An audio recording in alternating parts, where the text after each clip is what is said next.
Welcome to another episode of Systematic Geekology.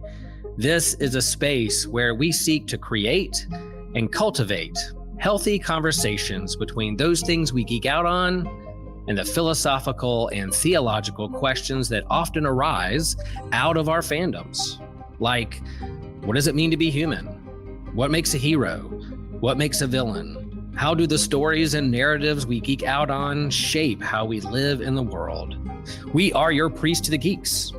We aren't all ordained, but we see ourselves as mediators at the intersection of geek culture and going deeper in our faith. We don't always have to agree, but we do respect each other, and we see everyone as a beloved child of God.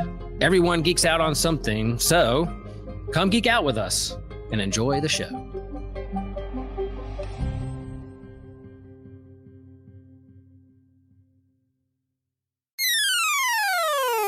This show is a proud member of the Amazon Podcast Network. Hello, fellow geekologists. Welcome to another episode of Systematic Geekology. And this is a bonus episode here on the main feed within our series of the faces behind us. I have a couple Tolkien heads with me, Nick Polk, Tripp Fuller, and we did a whole, almost an hour talking about the legacy and the family tree of Durin and the faces behind us.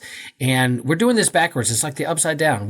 That conversation is happening way over for on our Fourth World site that you can see, and our show notes. You can hop over there and listen as a subscriber. You can go to Spotify and you can find that there, and it has a little lock on it. You can unlock it by being even a free subscriber. But now we're doing the bonus question here on the main feed, and we have a couple bonus questions.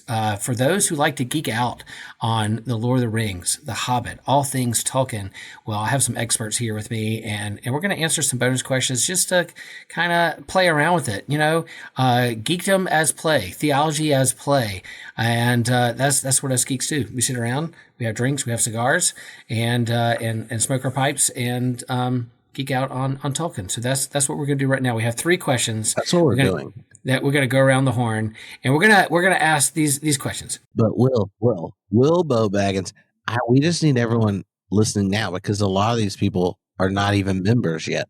That's right. Okay, do your marketing spiel there, Tripp. No. I just want everyone to know the Systematic Ecology podcast. Just imagine trying to coordinate schedules with 40 different people that all have different nerd kingdoms that they're into, and then hooking it with themes, and then bringing all these people together, and then inviting your friends on a regular basis to create podcasts where if you just hop in and you're even mildly interested in it, all of a sudden you get the wisdom of multiple friends who are now nerding out with deep dive energy. I'm just saying, you know what you should do right now? You should go ahead and become a member of Systematic Ecology, and you will have hours of enjoyment that you didn't even know were there. Don't you sit there and say to yourself, you know how many times I'm sitting here bored and I would be really, really fulfilled for a significant conversation with some nerdy goodness, with some fellow geeks? It already exists, and you can have access to it. And Josh has to coordinate all these schedules and calendars. It's crazy. It is. You should tell him thank you. But the best way to say thank you is to become a member. And you can be a member like me. I donate every month. You can donate every month. And then you can have a lot of fun. Because one, I didn't know that we were recording a members only podcast when I spent a lot of time preparing for a conversation on Durin. And I just feel like you should go listen to it. And it was a lot of fun. And yeah. I'm not going to say any of this stuff I said then right now, despite the fact that you don't get to listen to it unless you become a member. So you should go be a member right now. And Wilbo Baggins, if someone becomes a member when they're listening to this, you should tell me. I'll give them a discount code for Theology Beer Camp. That's what I'll do. This is the lure. I'm giving the lure. How much does it cost to be a member for a year? Yeah. There are free subscribers. There are tiers. You could be you can tier it up. You could do free. You could do 5, 10, 25. You could become a wizard like our friend Nick. And you can tier it up. And I think it is this isn't just Right. This isn't something that just like happens out of the blue. Like there's a lot of the work that goes into this. And so to go over there and be a subscriber and do that, then yeah, you're making it all. Well, then I'll give you a code, but you have to remind me because I might have been enjoying because we're talking about dwarves. Mm-hmm. I'm like Gimli trying to outdrink an elf, which doesn't go well. I'm just saying I'll send you code for any of your members and or new members to get $50 off for Theology Beer Camp. So this is a lure to join. Ooh. Yeah. I'm just trying to like, I want Joshua to start outsourcing editing so I'm not told to go short when I'm talking about Doran. Like, oh, Tripp, I have to edit these all myself. You can't talk for 2 hours with Nick about Doran. And I'm like, why? I have a 21-page outline of what I wanted to talk about. So I'm just saying, there's Tripp's sales pitch and lure. I love it. Tripp, thanks, man. Thanks for that. And yeah, Theology Beer Camp. We're part of the Pop God stage. We're part of the Geek stage. We're going to keep doing it. And, you know, some of the conversations we're having here around Tolkien and the things we get on, it happens at Theology Beer Camp. And it's one of my favorite parts of it. So 3 questions here that are bonus, extra. We have one. And thinking about the afterlife, and thinking about what happens after Middle Earth, do dwarves, elves, men go to the same afterlife or realm? Or different realms? I'm curious about that. And then the second question is, what happens to dwarves after the Lord of the Rings? I don't know if you're talking about the Age of Men, where they go, what happens, I don't know. And then Tripp has one where he was really curious, what Dwarven realm would you want to visit and what age? And we have to, all 3 of us have to go together because we can't do this separate. It's a road trip. It's a road trip. So that first one, thinking about the afterlife, thinking about what happens, at the end of Lord of the Rings, when they hop on the elven ships and they're heading off to where, Nick? Where are they headed? They're heading to the... They're headed off to... It's unclear. It's either Valinor or the Isle of Tol Eressëa. And there's some hobbits and some elves on that ship. But, in terms of it, like... in terms of the diversity that happens in Middle Earth, these different races of elves, men, hobbits, elves, do they go to the same place or different ones? I'm curious. My just first hot take is like, man, if they're entangled and do life together in Middle Earth, why wouldn't they do it after together? So same way, like C.S. Lewis talks about, like, yeah, do dogs go to heaven? Well, if they, or animals go to heaven, or animals a part of the afterlife with us in the new creation, if they have a big part of how we do life here on Earth now, why wouldn't they on the next one? Is it kind of my take on things? So I would say, like, yeah, separate would seem weird since they were so immersed and embedded with each other and their journeys together in that age together. Why wouldn't be the next one? But Nick, what are you thinking? What drew that kind of question as we were discussing off air? What that would look like? It's weird because Middle Earth is an interesting place in the way that Tolkien writes is because the dwarves, humans, and elves, and even the orcs to a certain extent, all kind of believe and honor the same, not the same, but different beings, like the Valar and stuff. But they have their different traditions on how they function and interact with them throughout, like, their entire metaphysical existence. And, like, if we're talking about death here, okay, there is no heaven in Middle Earth, okay? Right. And we'll stick to the beginning here. We'll talk about the life cycle. So elves are technically not immortal. They are serially longeval, which means that as long as the earth exists and nobody kills them, they will live as long as the earth exists. Wow. So that's the elves. But once, Iluvatar decides, it's time to have the new creation, the elves will kind of be renewed or go, whatever.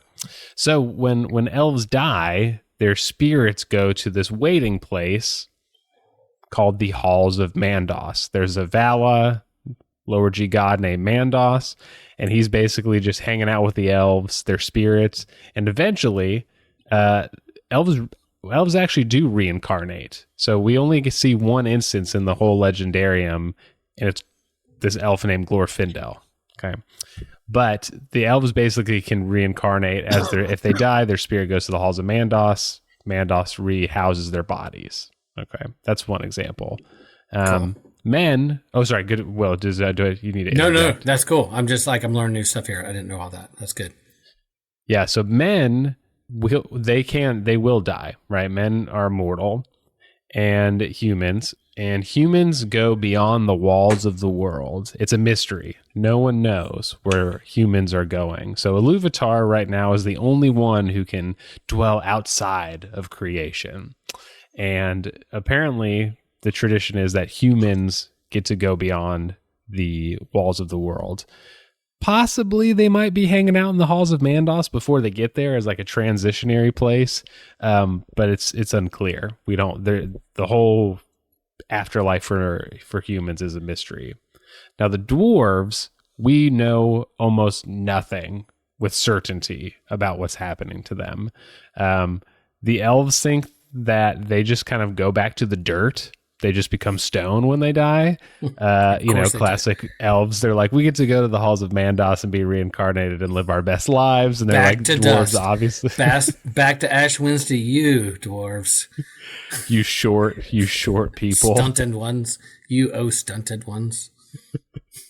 And but the dwarves, obviously are like, hell nah. That's not what happens to us. We actually go to our own little separate chamber in the Hall of Mandos, and then basically we're just chilling. We don't even get reincarnated. We're chilling, in the halls of Mandos, living our heavenly life or whatever it is, until Iluvatar calls us back to fight in the last battle. There's a last battle. Kind of a sort of Armageddon type of deal. Okay. And Tolkien's Legendarium, they'll fight the battle and then they will help with the rebuilding of the new creation. So that's kind of the sort of textual tradition of the afterlife. And hobbits are actually they're a subspecies of humans. So the same things that happens to humans in the afterlife happen to hobbits as well, because they're technically humans. Gotcha. Yeah. Can I ask you a question, Nick? Mm-hmm. Yeah. This is in my long notes that we didn't get to in the previous podcast. Okay, so the line in the Peoples of Middle Earth about what happens to the dwarves is there was a light. This is Durin the Seventh, the last Durin. So the restoration of all things. The dwarves, the last Durin shows up and they become like the master crafters to build the world to come. But the line there is, there was light again in deep places, and the ringing of hammers and the harping of harps until the world grew old, and the dwarves failed, and the days of Durin's race ended. Right? Which, if you're into Tolkien, you don't understand that that's like a compliment, because it's like, this is the long defeat of like big Norse energy, right? And so big Norse energy. yeah, Tolkien loved that junk. And so because there's the sense that like in our age, like the fourth age, like where we are technically, if if we take the Legendarium as like setting up the age of men, then Tolkien's writing it all in a space where all the people reporting are before our age. He's Catholic, so there's like this deep resonance with it and such. But you have this sense of like none of us have ever hung out with an elf, a hobbit, or a dwarf. So what did they do, right? But they have this vocation as Allay's creation, or like a sub-creations of Allay, to like rebuild and everything at the world to come. So like they have a role as like the master builders of the crescendo of Arda, the world, but they also get that one little line that has long defeat energy, and then the peoples of Middle Earth just moves on. Like, there's not anything else there.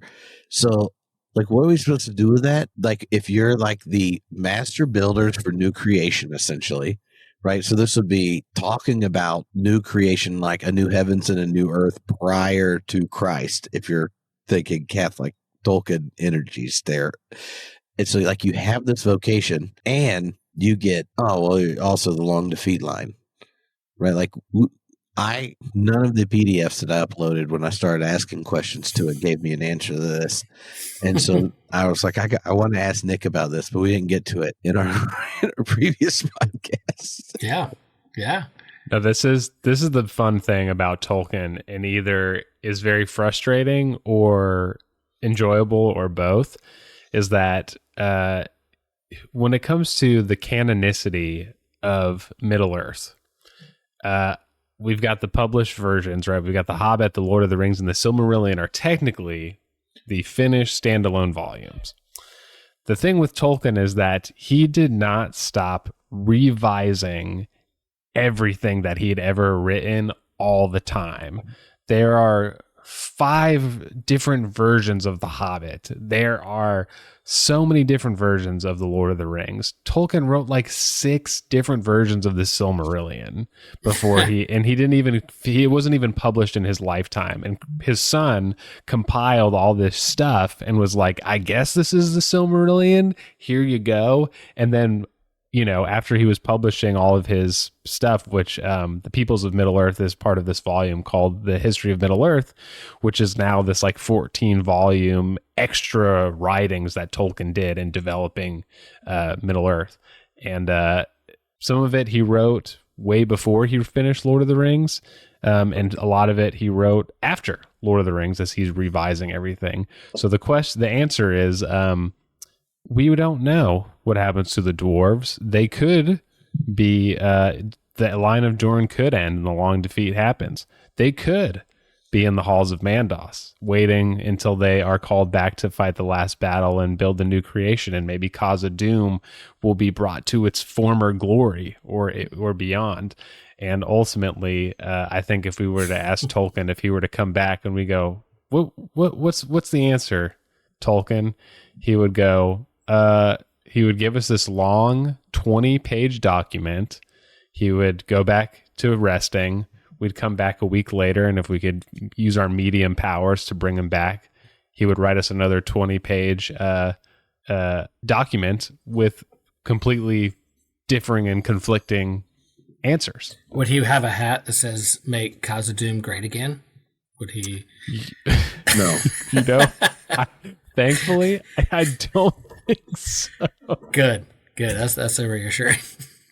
Yeah, no, all the people out there are hoping that Tolkien would be a red hat wearing. Yeah, I think it'd be like Carolina blue, and it's like Khazad-dûm, just says Khazad-dûm. Look, I kind of like that. The same people that want to ruin Tolkien also ruin Jesus and Bonhoeffer, so let's just not trust them. There's a trend there. Well, I think that's interesting because yeah, in our other podcast we did, you can find over on our website and Fourth Wall and all that in terms of the dwarves. Like sometimes the dwarves are kind of the forgotten race, or in terms of you have the men, you have the elves, you have the hobbits, but the dwarves are there that have a big impact in all this. And so these kind of speculative questions of will they all hang out together there in the afterlife? But what happened to after Lord of the Rings? I think they're all together. I think because like that Fellowship of the Ring, where they're sitting around trying to decide, and they don't always have to agree for everything. Yeah, their friendship, their journey together is what molded them together in terms of to either their common enemy or what they experienced together pulled them closer together to where they understood one another in terms of who they are. And so I don't think, as Tripp says often on his podcast, that they are not themselves without the other, that, they are, they're not the same without the other in their lives, and their relationships matter. So I think they're all together there in the afterlife, that how they journeyed together here and what they practiced and what they learned and experienced here will affect in terms of what happens next in the next chapter, or what that looks like in the next age or realm and things. So and here's my theory, Nick. You can tell me if this is good or not. But if Gimli goes with Legolas, yeah, and they go off to the Grey Havens, and then you think that now a dwarf has been invited. Is there anything in Eru Iluvatar that would say a possibility is available to one in a race that is denied to all the others. That seems a low Eru Iluvatar move. And that's like beneath the character of God to do something like that. And so the Gimli goes is evidence that that while Eru Iluvatar didn't plan initially for the creation of the dwarves, when you recognize the role they played in a series of eucatastrophes, it makes Eru Iluvatar's whole story come into being. They're now essential to the narrative itself. Kind of an unplanned redemption arc, right? Kind of an unplanned and as arc. Gentiles, I just want to say it's really nice that that God had some improv and can weave other people can be grafted into the branch of promise. Yes, and baby. That's like that's a Tripp who will read my own religious tradition and where there's a deep wideness of God's mercy. That Eru Iluvatar would be like, well, if Gimli's here, then it is now a possibility for all dwarves. And because the dwarves have this sense that, because if you listen to other podcasts, Doran, who has multiple instantiations, 7 of them, all the way to the end, and then the line has this like ongoing reincarnation-ish, echoey, shared vibe of identity. Doran is like the first fruits of dwarvish participation in the eschatological banquet. Yeah. Say that sentence again. Say that louder in the back for those in the back. What did you say, Tripp? That's a beautiful sentence. So Doran goes with Legolas into the Grey Havens, right? Which is like a way of being like, no, he's for real, right? Like Bilbo, Frodo were there. He's the firstborn of the first fruits of the so like how Christ is raised from the dead and pulls Adam and Eve and everyone else that has passed before right out of the grave, sticking it to Satan and shit. Happy Easter. Because he's there, it says not just something about him as if he's like ascended to heavens as this like rare exception. He's like the revelation of God's, Eru Iluvatar's ultimate adoption of the dwarvish people into the life of God. And so Gimli, as an heir of Doran, is the first fruits of Doran's people in to the halls of Mendos, all that kind of stuff. There's nothing in it that I could come up with that says that's not possible, and it's so cool it should be true. Yeah, that's Tripp's theory. I love it. Dude, I love that too. And for those Iluvatar does make exceptions for people throughout the Legendarium. And for those who are unfamiliar, there is a story called Beren and Luthien. And it is a story, it's one of the few times an elf and a human can intermingle, interwed. Okay, for some reason, Tolkien doesn't really like, in the Legendarium, for some reason, dwarves and elves can't get together, and elves and humans and what about and all the that Hobbit? Stuff can't. The hobbits, that's a great question. That's a great question. Can a human get with a hobbit? Oh no! But here's the thing. I was thinking about the dwarf elf love in the Hobbit movie. oh yeah. What was it? Feely? Is it Keely? No, who is it? Yeah, it's Keely. Yeah, and Teriel. Oh yeah. Where's that story in the Legendarium? Where you're just not anywhere. Oh, which one are you talking about?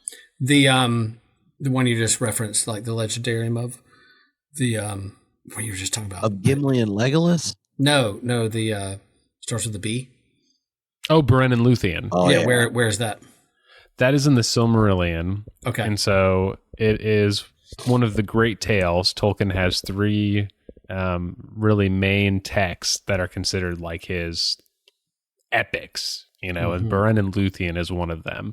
And so Beren is a man, he's a human, and he falls in love with an elf maiden named Luthien, and they go through this awesome quest. They basically temporarily defeat Morgoth, who is like the OG Satan character, and Beren, spoiler alert, dies, and Luthien sings to Mandos and to the Valar and say, hey, I know this dude's immortal, but can you bring him back from the dead? And they're like, damn girl, that's a good voice. Yeah, we're going to bring him back from the dead for you. Damn, girl. So they they don't get to be together, but eventually they both die. Or no, it's unclear actually whether or not they die again. But regardless, they do spend eternity together, which for a human and elf is not normal. They're kind of separate.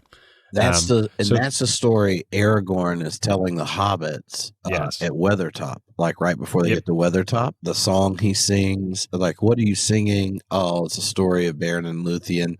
You get these little bits in Lord of the Rings, and then when you finally read the Silmarillion, you're like, oh, junk. There's like a whole 200-page book of this story in here that one song was telling me about. And it's like why Aragorn and Arwen, like, they are the echo of Beren and Luthien. And what's on Tolkien's grave, Nick? Oh, yeah. Tolkien wrote this story. He considered himself to be Beren and his wife to be Luthien. And on his grave, it's Beren and Luthien with him and his wife's grave where they're buried together. Come on. Yeah, it's pretty gangster, dude. Yeah. Beautiful. Yeah. But I want to affirm Tripp's headcanon about Gimli and Legolas, because I do think that there exceptions could be made. And not only is it Legolas's friendship, but Galadriel actually appeals to the Valar on Gimli's behalf. So we don't know what happens to Gimli. Hair. Yeah. He's got her hair around. He's got her hair, dude. Put in crystal, dude. Have you ever asked anyone for hair, but Will? Yeah, I think my dog Woody. Yeah, I had some snippets of Woody's hair in case I want to clone. In case I want to clone that thing. You gonna pull a No, Tom I'm gonna Brady? be sad, dude. Shit. I may clone the Woodster. Didn't Tom Brady clone his dog? Maybe. Did I he? don't know. I don't know. I believe. I'll ask Bill Belichick here on campus if that's true. When I run into him here at UNC, I'll ask him that question. All right, so Tripp's third question here. What was the second question, Will? Well, what happened to the dwarves after Lord of the Rings? And I think Nick tipped his head to that when you were talking about like Gimli, but also like you guys were Yeah, we don't know what happened to the dwarves. We don't know what happened, but well, we do know what Gimli did, which is my answer to the third question. Okay.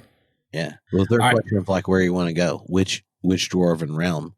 Yeah, I like this third question. That we're going to go with each other. So if we were going to journey to a dwarven realm, which one we go to in any of the ages?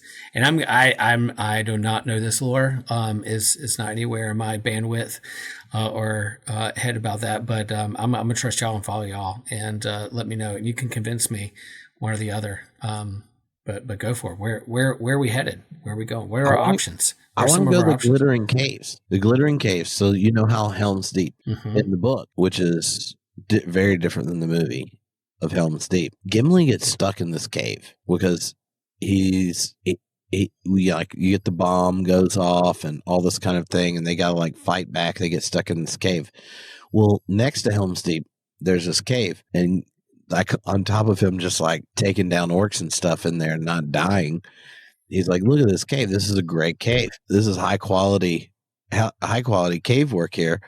What are these humans doing? They have not crafted this cave up. Why would you have such a high quality cave here? This is so compellingly beautiful, and you haven't worked the rock. And he brings us up repeatedly throughout the rest of the book to Legolas. And they make this little deal of like what they're going to do if they survive. And where Gimli wants to go with Legolas is back to the Glittering Caves. So what we know about is he doesn't just go back there. He dwarfs this junk up. And the Glittering Caves become the most beautiful thing dwarves have ever done. Gimli brings back some dwarves. They like turn this.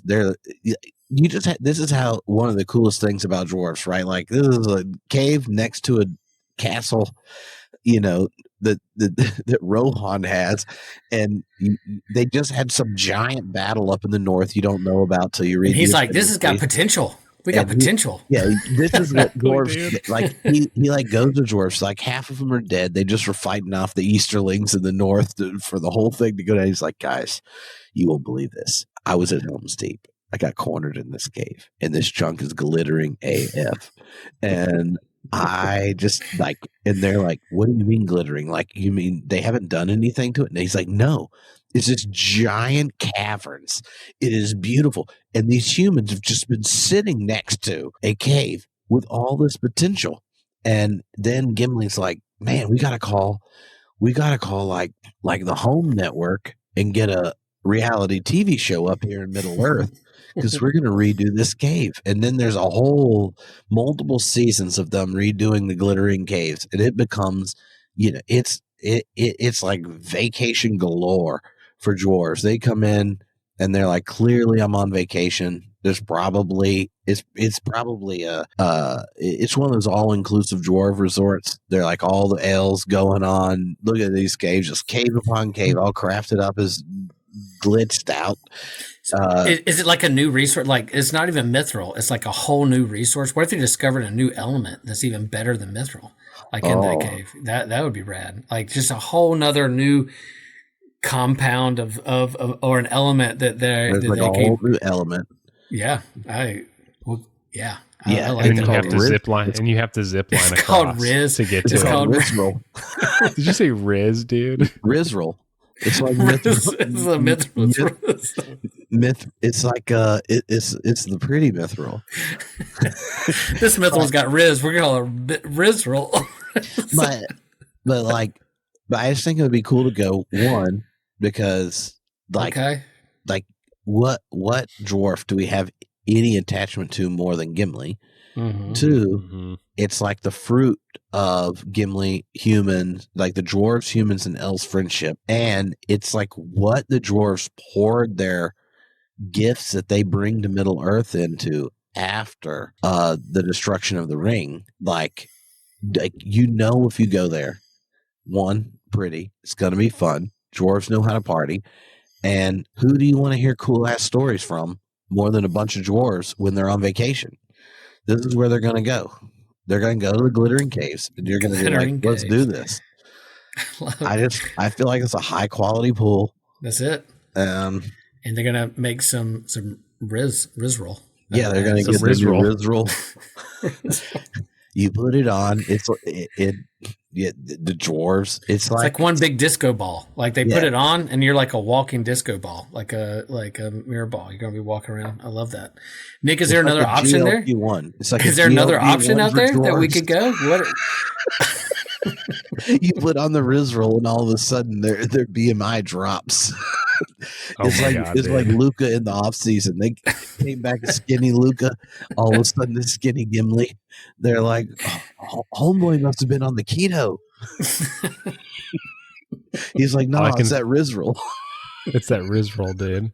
All I can think of is Fat Mac and Ripped Mac from frickin' It's Always Sunny in Philadelphia. Yeah. Fatty Bulger came over there with Merry and Pippin. And now no one knows why it's his nickname. They're like, what happened? He's like, no. Merry and Pippin got tall with that int wash, but Fatty, though. He's got the Riz. Glittering claves. He's got that Riz roll. I love that we invented a new element in the Lord of the Rings.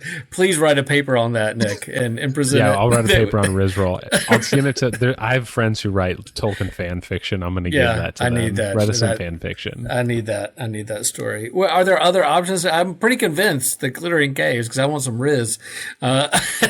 But Nick, what else is there? Make an argument. You put it on, and all of a sudden, you just start saying it's Doran's Bane.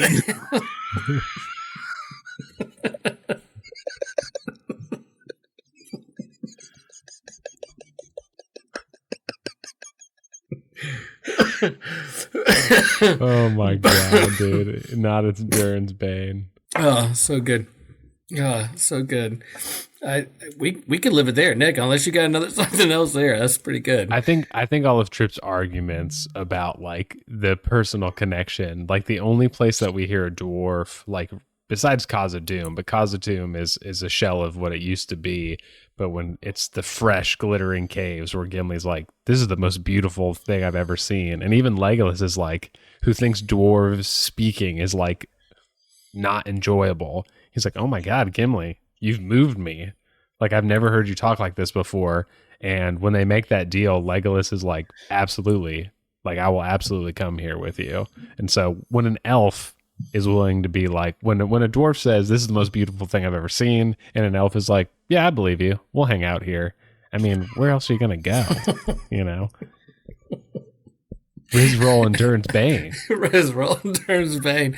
And I want a Theology Beer Camp shirt that says, meet me in the glittering caves is what I want. So I want that shirt. Dude. I want that shirt with the big mirror ball kind of turning, you know, with some Riz. I love that.